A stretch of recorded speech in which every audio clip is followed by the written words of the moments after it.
여러분 안녕하세요. 오늘은 좀 흥미로운 주제를 가져왔습니다. 이민섭 박사님의 연구 그리고 저서인데요.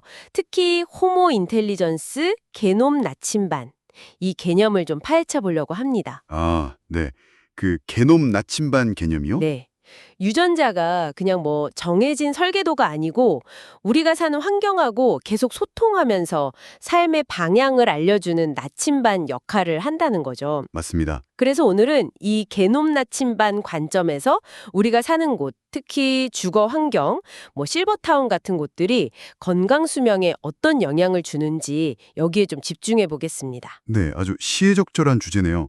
이민석 박사님은 경력만 봐도 유전체 연구랑 사업화 쪽에서 정말 많은 일을 하셨죠? 그렇죠. 하버드 의대의 게놈 센터도 계셨고 아마 많은 분들이 아실 텐데 그 비침습 산전 진단 검사 NIPT라고 하죠.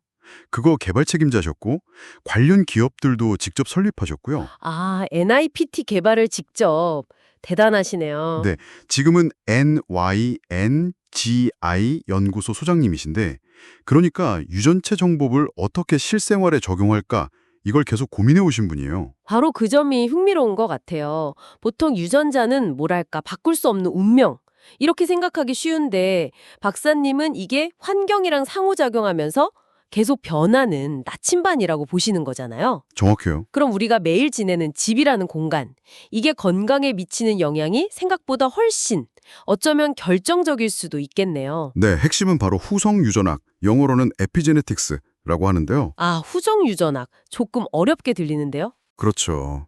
근데 쉽게 말하면 우리 DNA 서열 자체는 안 바뀌어요. 그런데 환경 요인이 유전자가 언제, 얼마나 강하게 작동할지 그 볼륨 조절 스위치를 켜거나 끈다고 생각하시면 돼요. 아하, 볼륨 조절 스위치요. 네, 같은 악보라도 연주자가 어떻게 연주하느냐에 따라 완전히 다른 곡이 되잖아요. 그거랑 비슷해요. 예를 들면 집에 햇빛이 잘 드는지, 즉 채광은 우리 몸의 생체 시계 유전자, 클락 같은 거요. 이걸 조절하고요. 네네. 또 실내 공기질은 면역 반응에 중요한 MIR6 같은 유전자에, 또 소음 수준은 스트레스 반응이랑 관련된 NR3C1 유전자 같은 것들에 영향을 줄 수 있다는 거죠. 와. 그러니까 결국 어디서 어떻게 사느냐가 내 유전자 작동 방식을 바꿀 수 있다는 거예요. 와, 정말 놀라운데요? 그렇다면 잘 설계된 실버타운 같은 곳은 단순히 그냥 편리한 곳, 이걸 넘어서 거주하는 분들의 개놈 나침반을 좋은 쪽으로 이렇게 돌려서 건강 수명을 늘리는 데 직접적으로 기여할 수도 있겠네요. 구체적으로 어떤 식으로요? 네, 그 잠재력이 아주 크다고 봅니다. 자료에서도 강조하고 있고요. 예를 들어서 실버타운 안에서 정기적인 사회활동, 이런 프로그램 같은 거 있잖아요. 네, 커뮤니티 활동 같은 거요? 그렇죠. 그런 활동들이 뇌 기능에 중요한 BDNF라는 유전자 발현을 촉진시켜서 기억력 유지나 우울감 완화에 도움을 줄 수 있어요. 아, BDNF요? 네. 그리고 잘 가꿔진 정원이나 산책로처럼 자연을 가까이 하는 환경은 SIRT1이라고 장수 유전자로 알려진 거 있거든요.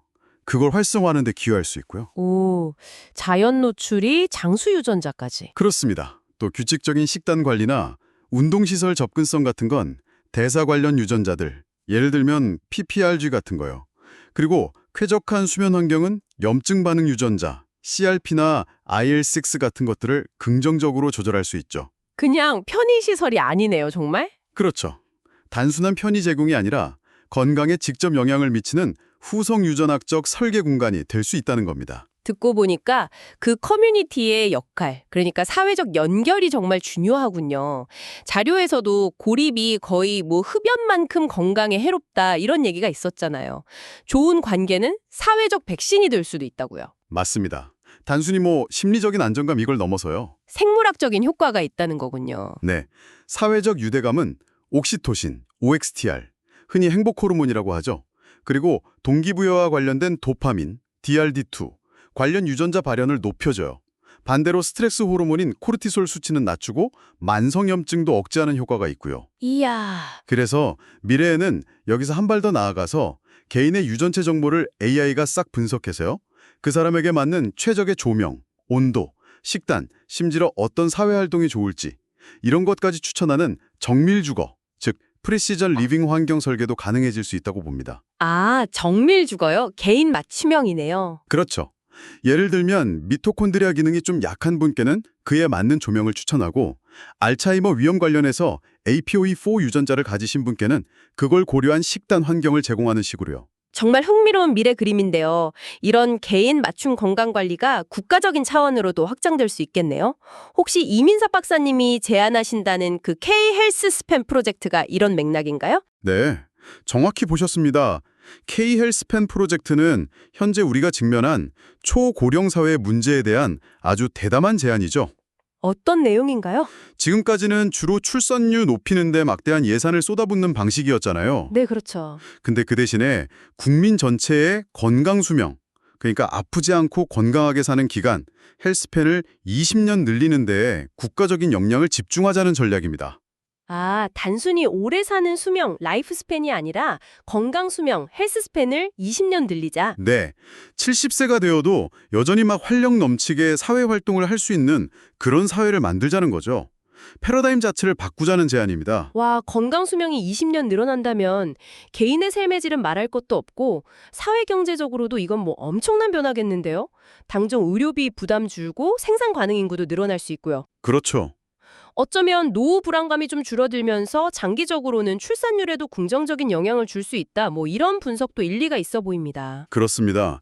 그래서 이걸 실현하려면 DNA 메티라 분석 같은 기술로 생물학적 나이를 아주 정밀하게 측정하고 AI를 이용해서 노화 속도를 예측하고 또 맞춤형 개입, 뭐 생활습관 코칭이라든지 노화 지연 기술, 케어 로봇 같은 것들요.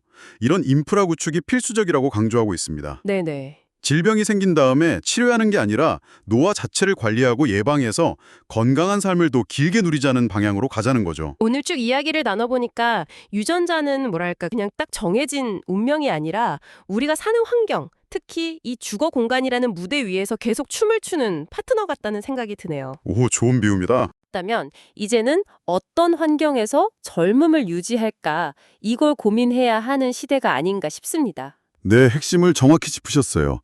유전자는 고정된 코드가 아니라 우리의 선택과 환경에 끊임없이 반응하는 아주 역동적인 시스템입니다. 지금 여러분이 계신 그 공간은 여러분의 게놈 나침반을 어느 방향으로 이끌고 있을까요? 자, 오늘 대화를 마무리하면서요. 여러분 스스로에게 한번 이런 질문을 던져보시면 어떨까 싶습니다. 매일 생활하는 나의 환경 속에서 내 건강 수명을 늘리기 위해 지금 당장 시도해볼 수 있는 가장 작은 변화는 무엇일까? 어쩌면 그게 집안의 조명일 수도 있고요. 창밖의 풍경, 혹은 즐겨 듣는 소리, 매일 먹는 음식, 아니면 곁에 있는 사람들과의 관계일 수도 있겠죠. 이 중에서 무엇이 여러분의 게놈 나침반에 가장 긍정적인 신호를 보낼 수 있을지 한 번쯤 생각해 보시는 계기가 되기를 바랍니다.